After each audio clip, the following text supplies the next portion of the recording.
vamos a Inglaterra porque tenemos la oportunidad de dialogar con la doctora Marta Cohen, patóloga pediatra del Hospital de Niños de allí, de Gran Bretaña, puntualmente de Sheffield, y una argentina que puede compartir con nosotros su experiencia con una situación muy particular que se está viviendo en Gran Bretaña. Recién mencionaba, la presento primero, doctora Edgardo Chini, lo saluda por aquí por Estado de Alerta, por Radio Cooperativa. ¿Cómo le va desde Buenos Aires? Hola, ¿cómo estás, Edgardo? Mucho gusto. Gracias por atendernos, Marta. Sí, un placer. La vengo siguiendo, la he escuchado en varias apariciones mediáticas, es muy interesante siempre escucharla y la forma en que aborda la situación allí en el Reino Unido y los lazos que también teje hacia lo que ocurre en nuestro país. Nosotros recién mencionábamos, tuvimos una conferencia de prensa de la ministra de Salud del orden nacional. Sí, la escuché. Ah, perfecto. Y bueno, se están evaluando medidas, la verdad que uno esperaba algunas un poco más concretas, más fuertes, más potentes, y yo ponía como ejemplo las que están sucediendo en Gran Bretaña, ¿no? ¿Puede describirlas alguna de ellas? Bueno, aquí yo siempre digo, se aprendió mucho de lo que se había hecho mal. Durante la primera ola se hicieron las cosas muy mal porque la política no escuchó la ciencia. Se manejó mucho por la economía. Hubo muchos fallecimientos, no hubo muchos test, no había vacunas todavía y había mucho desconocimiento del uso de barbijo, que sí, que no, etcétera. Después comenzó la segunda ola, que fue en el mes de septiembre, con una variante que venía de España, y también las cosas no comenzaron muy bien. Y de hecho empezaron muchos los contagios y hacia el mes de octubre, noviembre se vio que había una nueva variante, que es la variante británica, que es mucho más contagiosa. Entonces, tanto habían aumentado los casos que el 4 de enero se puso esta cuarentena estricta en la que todavía estamos. Estamos en una fase 1, pero los chicos han vuelto a la escuela después de 2 meses con muchísimos protocolos. Pero seguimos los restaurantes cerrados, los hoteles cerrados, por supuesto, bares, negocios, peluquerías, salas de belleza, todo cerrado. Todo el mundo trabaja desde su casa. Incluso nos daban por primera vez como pases por si nos llegaban a parar porque se pusieron multas. Empezaron a poner multas, una fiesta clandestina de 150 personas, le pusieron 150.000 de multa y además a cada persona 100 de multa, 100 libras. Entonces, estaba bien, porque eso, combinado con muchísimos test que se empezaron a hacer, se llegaron a hacer más de 500.000 de test diarios, ese gran distanciamiento social, y ya se comenzó la vacuna. Entonces, cuando el 30 de diciembre se aprueba, vacunar la vacuna de Oxford, etcétera, que empezaba el 4 de enero, que fue prácticamente junto con esta cuarentena estricta después de las fiestas, decidieron hacerlo con las 2 dosis separadas, en vez de un mes, separadas por 3 meses. Nos llamó mucho la atención, porque en realidad no era eso lo que se esperaba, ¿no? Pero el ministro de Salud, el secretario de Salud, Matt Hancock, dijo, si yo tengo 2 abuelos y tengo 2 dosis, ¿le doy una a cada uno para proteger algo a cada uno? ¿O le doy 2 dosis a uno y al otro nada? Entonces tenemos que ser así, de esta manera, optimizar mejor. Bueno, yo me fui a leer el paper del Lancet publicado un mes antes para esto, el 3 de diciembre, y realmente se veía que como la segunda dosis no había sido dada en forma exacta a los 28 días, al mes, sino a los 4 meses, a los 3 meses, a los 2 meses, etcétera, porque el estudio se hizo en Sudáfrica, en Brasil y en el Reino Unido, no había cantidad de vacunas, que se estaban ensayando, ¿no? Y sí, en realidad fue así, la mejor inmunidad era cuando la segunda dosis era entre los 2 y los 3 meses. Cuando se empieza a vacunar así, con muy buen protocolo, porque se empezó primero los mayores de 80 años que viven en geriátricos, que son los que primero habían fallecido muchísimos en la primera ola, porque se los había mandado de vuelta a los geriátricos sin testeos, enfermos, se contagiaron todos y murieron muchísimos. siendo que la mortalidad es directamente asociada a la edad mayor de 60 años. Después se vacunó a los mayores de 80 en la comunidad y personal de salud de primera línea. Después se vacunó a los mayores de 70 en la comunidad, vulnerables y todo el personal de salud, hasta las empleadas domésticas de los hospitales. Y luego ya se está bajando hasta 65 para arriba, bueno, y ahora se está vacunando de 50 para arriba. Ahora, la mortalidad... Con esta perdón, digo que la interrumpo, pero con esta situación que está describiendo, ¿no? Donde, digamos, hay una situación de gran vacunación, donde se empieza a mejorar, o por lo menos el Estado, el gobierno empieza a tomar mejores cartas en el asunto en lo que tiene que ver con dar soluciones al tema del enfrentamiento al COVID. Se aprendió. Sí, pero aún así, digo, también estabas describiendo que siguen comercios cerrados, nosotros describíamos el tema de las fronteras.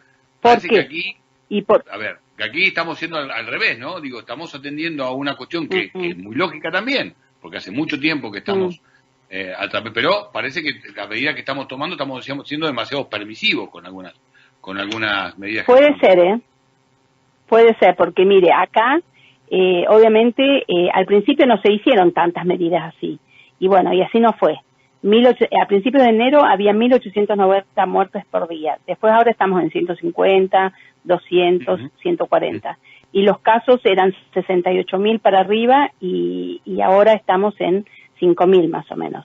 Es decir, que se ha mejorado mucho. Ahora, ¿por qué seguimos en cuarentena tan estricta? Que va a seguir hasta junio va a seguir. Se va a liberar el 12 de abril, el 15 de abril se termina la vacunación de la primera dosis, y ahí se va a haber vacunado a todos los de 50 años para arriba y los vulnerables y el personal de salud. Y se va a comenzar a dar la segunda dosis a todos los que lo recibieron. Luego, el 12 de abril van a abrir las peluquerías y los salones de belleza. Recién en mayo, mediados de mayo, los restaurantes. Y dicen que recién en junio volveríamos a una vida más normal.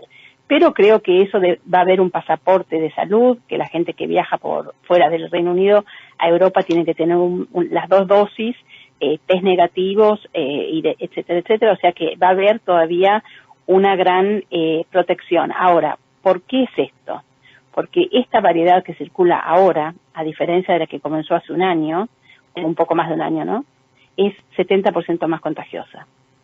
Entonces, eso hace que por eso es que los niños se infectan más, por eso es que bajó la edad de infección a 41 años en las internaciones, tuvimos en enero, 41 años la edad media de internación. Yo, que bueno, trabajo en un hospital de niños, tuvimos autopsias de bebés recién nacidos con COVID, tuvimos autopsias de chicos de 13 años, que no habían tenido ninguna preexistencia, pero bueno, obviamente es más agresivo, tiene un poquito más de mortalidad, pero al ser tan contagioso hay un mayor número de muertos porque hay más casos. Doctora, ahora, ¿qué pasa con la variante de Brasil? Vos estás en contacto, te puedo tutear, ¿no? Sí. Sí, soy muy joven.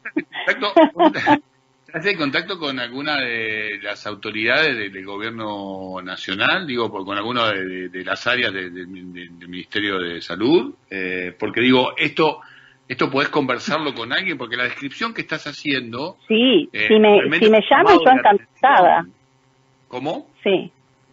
No, si me quieren convocar, yo encantada. Si me quieren convocar a alguien como...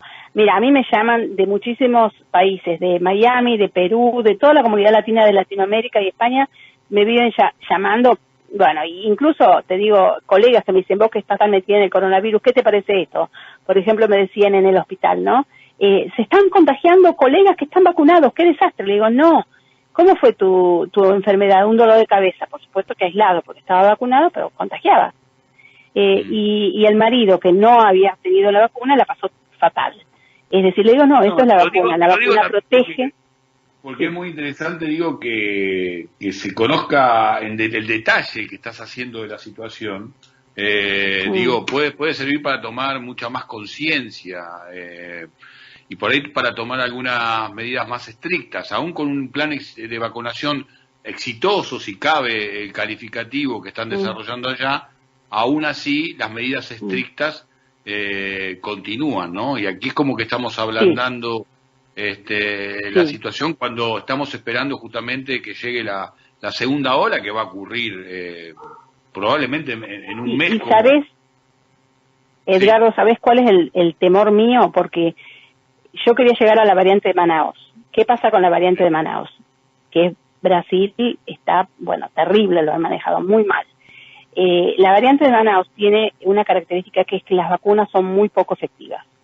Pero esa mutación que se llama E484K comenzó en Brasil, antes había comenzado en Sudáfrica, hace una semana se detectó en Nueva York, y en el Reino Unido, en Bristol, hubo unos 23 casos que por cierto, se pudieron eliminar, ¿no es cierto? O cercar para evitar la transmisión. Esto no es solamente un 70% más contagioso, sino que las vacunas, como están diseñadas ahora, no la cubren, o cubren muy poquito.